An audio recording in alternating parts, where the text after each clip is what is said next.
fields.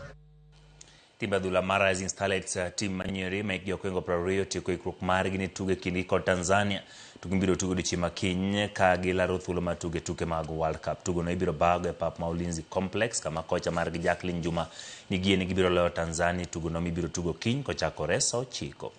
Tikit tugo ma kama endi karatilo mare mar ariyo ibiro tuge boma Dar es Salaam ngeso maluwe ka jaloch biro donjo round mar 4 e manyo thuolo mar tugo World Cup.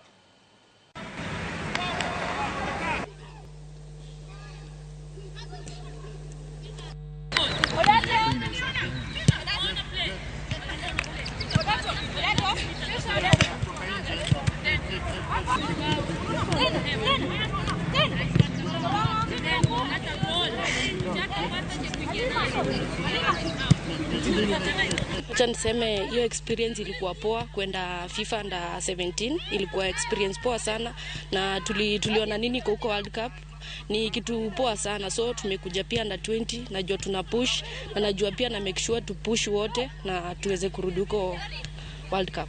It's all about Kenya versus Tanzania, and it's all about the match. I don't want to look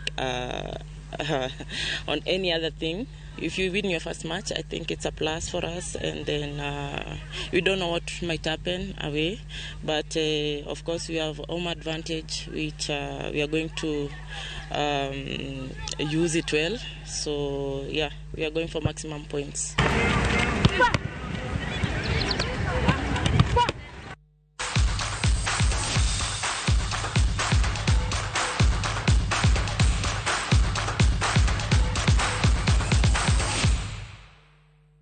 Ramogi watiko kidieny mar weche manyien wantiere kod twak moda bedo godo kod jolony